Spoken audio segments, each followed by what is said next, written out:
Welcome back to Curiosities, and I have a real doozy for you today. We're talking about some government employees in San Francisco that are being told to work from home. You want to take a wild guess why?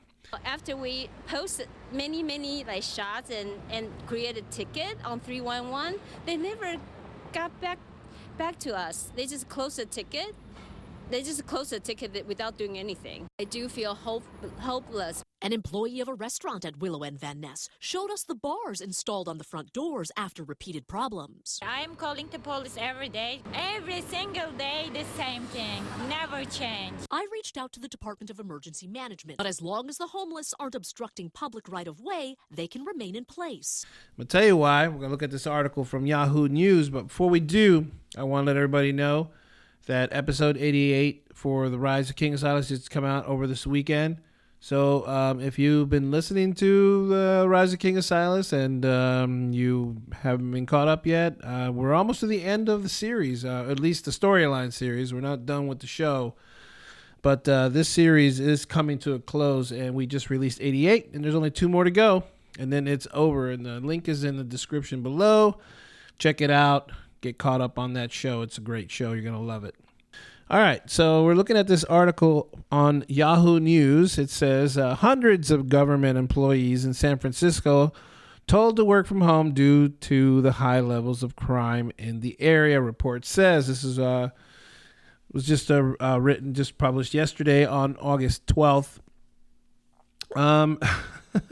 Is anyone really surprised by this? I mean, you've been hearing a lot on the news. At least if you've been paying much attention. If you're not. If you're filtering out all the mumbo jumbo you hear on CNN and MSNBC and all those places, because they like to make excuses for all the crime that's going on everywhere. But if you've been watching and filtering some of that garbage out and watching actual news, you'll notice that there have been reports about the high crime rate in San Francisco. So much so that I think TikTokers and also on Instagram, you've been seeing some videos of people that are being attacked and are basically scared to stay in their own homes. They're scared to venture out, so they're staying in their homes, especially at night, because of fear that something terrible might happen to them. I'm literally shaking right now. I was just getting groceries, and I live in San Francisco, and I never really feel fully safe. If you live in San Francisco, I'm sure you know what I'm talking about. And I just got groceries. I'm walking out of the store, and this guy is walking past me and says, "Move, you stupid bitch," and he spits in my face. Spits all over my face. And then I say, "Excuse me, did you just spit in my face?" And he says, "Move or I'll rape you." There's also people everywhere, and everyone's just walking by because they're like, I can't handle something else in San Francisco. It's always something else. I don't even know why I'm posting this. If you live in San Francisco, do you feel this way all the time? I don't feel safe, ever. I literally never feel safe. It's better when it's daylight. But nighttime, no, not leaving my house. On the streets. And really, you have criminals doing all kinds of terrible things without any consequence. You know, they're doing it in broad daylight, you know, with no consequence. The cops can't do anything or won't do anything. I mean, unless you're a Christian preaching on a sidewalk, then they'll arrest you for that.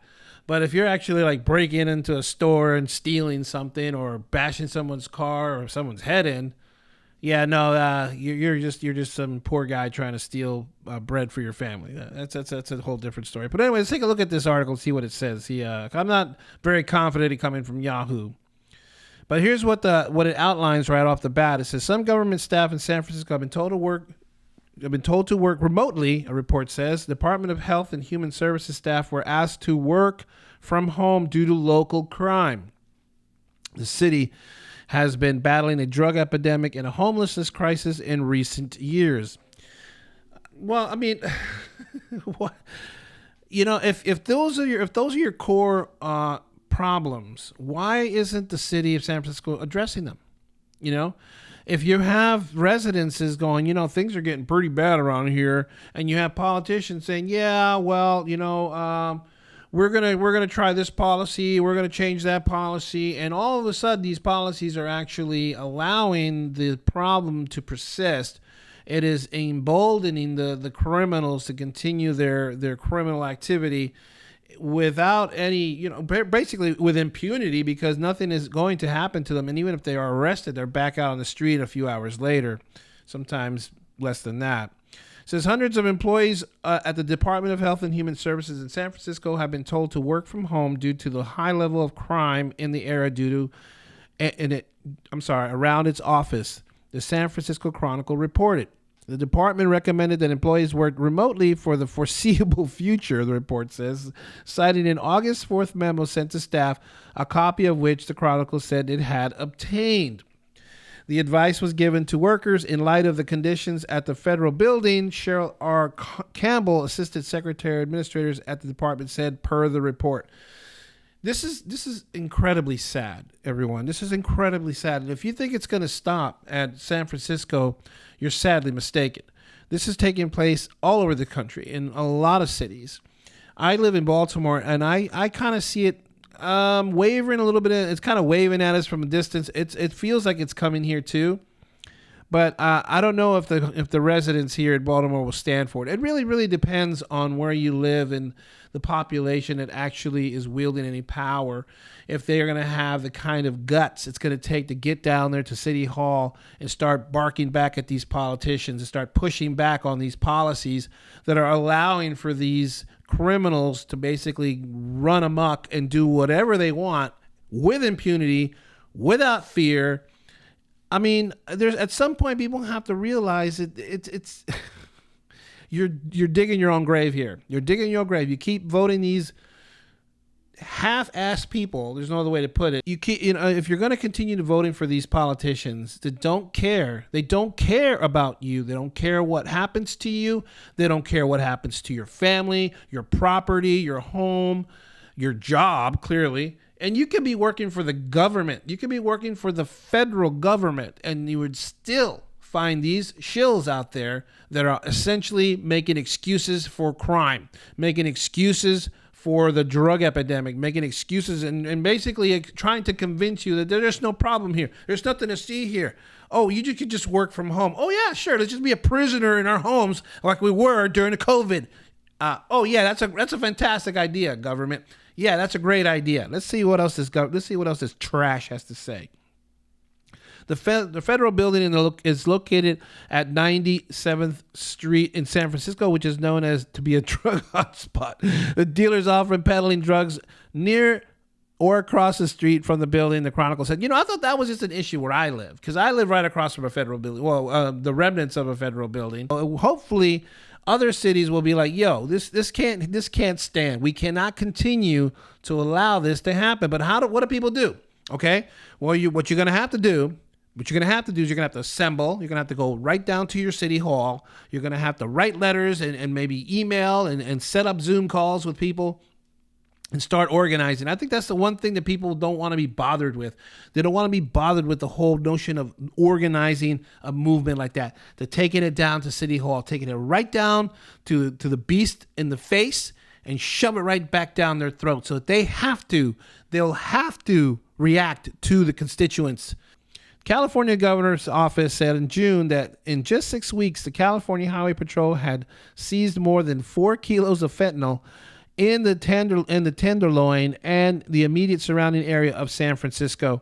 It claimed that this was enough to kill the city's entire population nearly 3 times over. Where is this fentanyl coming from? Oh, I don't know. Maybe the southern border? Maybe? I don't know. Whatever it is, we know it's deadly. We know that it is causing an incredible amount of problems for our cities, especially our big cities. And even in rural parts where you see this happening more and more. Look at what it says. Elon Musk has also spoken out about the crime in the city. That's where the headquarters of X is, right? Violent crime in San Francisco is horrific. That's what Musk said in a tweet in April. This is going back in April. Following the fatal stabbings of Cash App creator Bob Lee, many also labeled San Francisco a lawless place to live. The U.S. Department of Health and Human Services didn't immediately respond to a request or comment from Insider. Well, gee, I wonder why. These people are absolute cowards. If you think that a politician is going to stand up for the rights of individuals or for the safety of the residents of a city like San Francisco or Detroit or LA or any other place, New York is another example, You are sadly mistaken. These people don't give a crap about what happens to you. It's clear as day, because if they did, they would be working on something to remedy these problems. They would be locking up criminals. They would be finding solutions for the homeless. They would be working on stopping the flow of fentanyl and other illegal drugs that are basically turning our citizens into zombies. If you look at some of the footage out there that people are putting out from different places, it looks like zombie apocalypse, man. It really does. I don't understand why people just continuously take this. Just continuously take it. What's wrong with you? Like, seriously, you need to organize. You need to push back on these stupid policies. You know what? I give Yahoo News credit for at least publishing this article. I generally don't care much for Yahoo, because a lot of the stuff that they publish is trash. And maybe I went into this article saying that it was garbage, but, you know, at least they're calling it out. Maybe because these people are affected by it as well. This is the sad part, is that when it reaches your front door, when it is knocking on your door, when it's on your steps to your front door, all of a sudden it matters. All of a sudden it's a big deal. All of a sudden we need to do something about this. What's the government going to do about it? They're not going to do anything about it until it's on their front door. And by that time, my friends, it's going to be way, way too late. I'm curious to see what you guys think. Let me know what you think about this. Is this happening in your neighborhood? Is this happening in your city? Leave us a comment. Send me a DM, whatever it takes. I appreciate your like and sharing of this video. Until next time, God bless.